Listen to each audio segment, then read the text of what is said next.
ఎందుకు ఏమిటి ఎలా అని తెలుసుకునే ప్రయత్నం సార్ ఇవాళ. అదే ఎందుకు ఏమిటి ఎలా అంతే.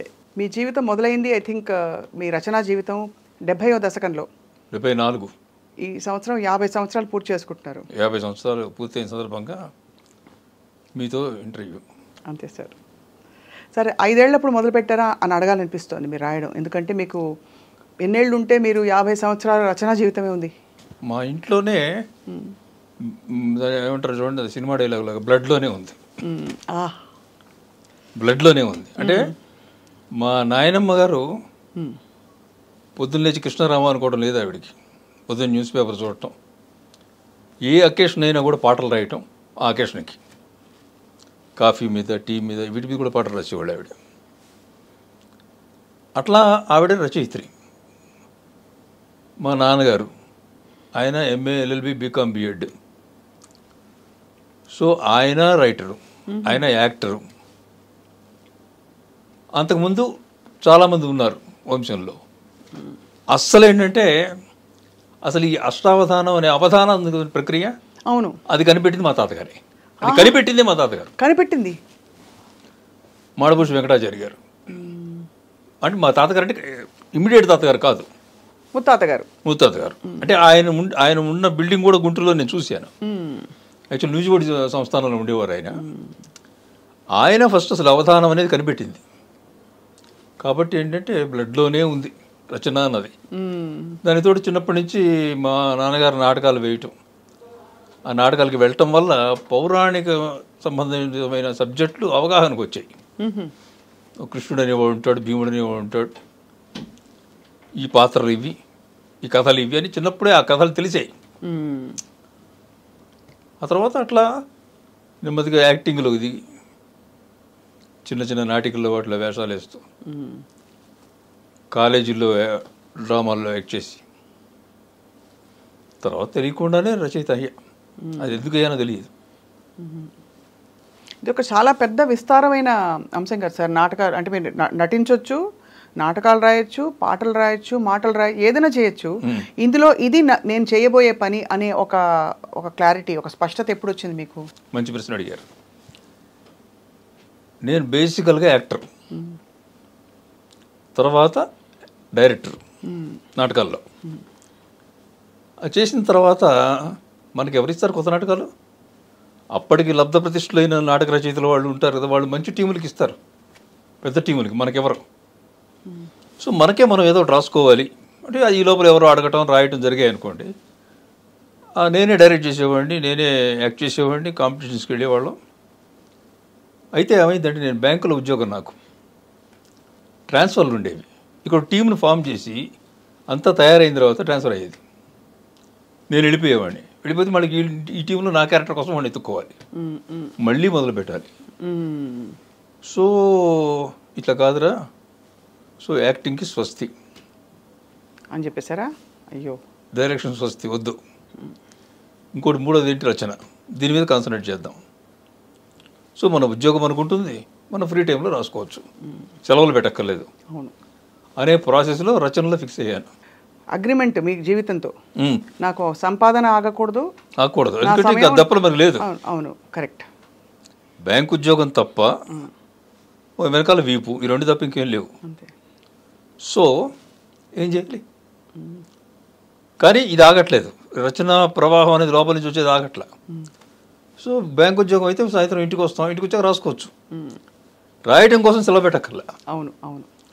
అందువల్ల అట్లా ఆ రచనలో ఫిక్స్ అయిపోయి నాటికలు రాయటం, నాటకాల్లో పేరు రావడం, నాటకాల్లో పేరు వచ్చిన తర్వాత సినిమా వాళ్ళు పిలవటం, అలా జరిగింది.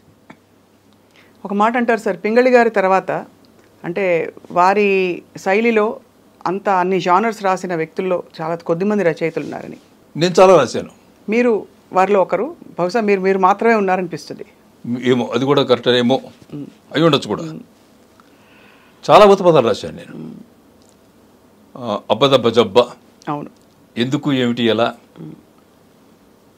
ఏమిటో, శుభలగ్నం, అవును, రంగు పడుద్ది, ఘటోత్కచుడు, హిమక్రీములు, చాలా ఎంత పెద్ద హిట్ ఆ సినిమా, యమలీల. అవును.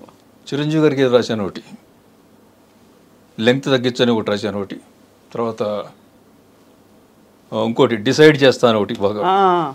ఈ విశేషం ఏంటంటే సార్, ఈ ఊత పదాలు మామూలుగా మేము అందరం మాట్లాడుకునే ఊత పదాలు, ఏమిటో అనుకుంటూ వెళ్తాం. ఏమిటో అది. ఇంకోటి ఇది ఎందుకు, ఏమిటి, ఎలా, వీటికంతటికి ఎలా సార్ స్ఫూర్తి మీకు? అంటే ఈ సన్నివేశాలు చెప్తారా దర్శకులు మీకు? మామూలుగా సన్నివేశాలు 90% రైటర్సే క్రియేట్ చేస్తారు. దేర్ ఆర్ డైరెక్టర్స్ ఉంటారు, ఇన్వాల్వ్ అయ్యే వాళ్ళు కొంతమంది ఉంటారు, ఇన్వాల్వ్ కాని వాళ్ళు కొంతమంది ఉంటారు. అవును. బట్ రైటర్ ప్రమేయం ఎక్కువ ఉంటుంది. రైట్, అవును, ఎక్కువ ఉంటుంది. మీరు అంటే ఫలానా శైలి నాది, ఇప్పుడు భాషలో రకరకాల భాషలు ఉంటాయి కదా సార్, అంటే మాండలికాల ప్రభావం ఉంటాయి. ఈ పదాలు ఇలా వాడాలి అని మీ శైలి ఏర్పడడానికి ప్రభావాలు ఎక్కడి నుంచి వచ్చాయి? నాటకరంగం నుంచి వచ్చాయి? అట్లా ఏమని లేదండి, ప్రత్యేకంగా ఏం లేదు. ఉండదు. ఆ పాత్రలకి తగ్గట్టుగా రాయటం. దేవదాస్ సినిమా కూడా నేను కామెడీకి రాయగలను. దేవదాస్ సినిమా రాయమన్నారు అనుకోండి, నేను కామెడీకి రాసుకుని వెళ్ళిపోతాను, మొత్తం ఫుల్గా నవ్విస్తాను దేవదాస్ని. అది ఎలా చేస్తారంటే నాకు అలా అలవాటు అయిపోయింది. అందుకని ఇప్పుడు అప్పుడప్పుడు నాకు సీరియస్ రీజన్ రాయడం కష్టమైపోతుంది. సీరియస్గా రాయాలంటే నాకు నవ్వు వస్తుంది, సీరియస్గా రాయాలంటే నవ్వు వస్తుంది. ఇదేంటి ఇలా మాట్లాడుకుంటారా అని, అది సరదాగా రాస్తాను నేను. అంటే అయితే మరి దివాకర్ బాబు గారికి జీవితం సారాంశం ఏమిటంటే మీకు కొంచెం హాస్యం ఎక్కువ కనిపిస్తుందా, హ్యూమర్ ఎక్కువ కనిపిస్తుందా లైఫ్లో? కనిపిస్తుంది. అసలు ఒక్కొక్క మనిషిని చూస్తే వాళ్ళ బిహేవియర్స్, వాళ్ళ మూమెంట్స్, వాళ్ళ ఇవి అన్నీ నాకు హాస్యంగానే అనిపిస్తాయి. ఇప్పుడు నేను సీరియస్గానే ఉంటాను ఆఫ్ కోర్స్. అంటే ఒకళ్ళు దీనికి తాపత్రయపడుతుంది అనుకోండి, వాళ్ళ తాపత్రయాన్ని పక్కన తీసి పెట్టి మీరు చూడండి, మీకు చాలా హాస్యంగా అనిపిస్తుంది. కొంపలంటికి పోయినట్టు ఏదో జరుగుతుంటుంది అక్కడ. ఇది పక్కన పెట్టి మీరు చూడండి ఆ క్యారెక్టర్ని, చాలా హాస్యంగా అనిపిస్తుంది. అవును, అవును, అంతే. చాలామంది దర్శకులు మీ వల్ల, మీరు అంటే సినిమాకి కథలు రాయడం వల్ల, మాటలు ఇవ్వడం వల్ల హిట్ అయ్యారు అని అంటూ ఉంటారు. అలాగే మీ ప్రయాణంలో మిమ్మల్ని ఇన్స్పైర్ చేసిన రైటర్స్ ఎవరు సార్? ఆత్రేయ గారు. ఆత్రేయ గారు సినిమాల్లోకి రాకముందు నుంచే నాకు ఆత్రేయ గారు అంటే చాలా ఇష్టం. ఎందుకంటే బ్రెవిటీ, క్లుప్తత, చాలా క్లుప్తంగా చిన్న మాటల్లో పెద్ద విషయం చెప్తాడు ఆయన. ఉదాహరణకి ఏమైనా చెప్పగలుగుతారు సార్, గుర్తు చేయడానికి ప్రేక్షకులు? విశ్వశాంతి అనే ఒక నాటకం ఉంది ఆయనది. దాంట్లో జనం అందరూ గాలివాన వల్ల దీనివల్ల మొత్తం ఇళ్ళన్నీ పోగొట్టుకుని ఆ ఊరి పెద్ద ఒక ఆయన ఉంటాడు. ఆయన తల్లి ఒక ఆవిడ ఉంటుంది, ఒక క్యారెక్టర్, ఆవిడ పేరు భారతమ్మ, ఇది క్యారెక్టర్. ఆ ఇంటికి వస్తారు అందరూ. వస్తే రే వనంలో తడిచిపోతున్నారా, లోపల రండి అంటుంది. అంటే నెక్స్ట్ డైలాగు వాళ్ళేమంటారు, అమ్మ పెద్దోళ్ళు మీ ఇంటికి మేము అడుగు పెట్టడం ఏంటమ్మా, దేవాలయం లాంటిది, ఇక్కడే ఉంటాం అమ్మ, తలదాచుకుంటే చాలు అని వాళ్ళేదో అంటారు. అంటే దాని తర్వాత ఏ రైటర్ అయినా ఏం రాస్తాడంటే, ఎక్సెప్ట్ ఆత్రేయ ఇంకే రైటర్ అయినా ఏం రాస్తాడంటే, అదేమిటి అలా అంటారు, మీలో ప్రవహించేది రక్తమే, నాలో ప్రవహించేది రక్తమే, చంద్రుడు వెన్నులిచ్చేది మనందరి కోసం ఇస్తాడు, నీ కోసం నా కోసం కాదు, సూర్యుడు అంతే, ఇలాంటి పిచ్చి పిచ్చి మాటలని రాస్తారు.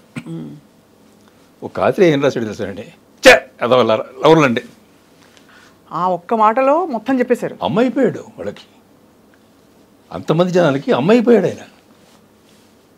అదవల్లారా రెండు లోపలికి. ఆత్రేయ మాత్రమే రాయగలరు. ఆత్రేయ గారు మాత్రమే రాయగలరు, మీరు మాత్రమే అది పసిగట్టుంటారు.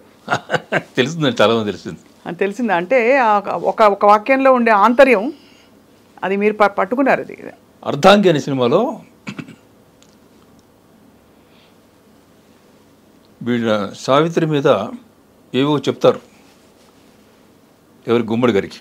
గుమ్మడి వచ్చి మున్సిఫ్, ఆ క్యారెక్టర్ మున్సిఫ్ క్యారెక్టర్. ఆ క్యారెక్టర్ అది కోడలే, అమ్మాయి ఎవరో కాదు, కోడలే.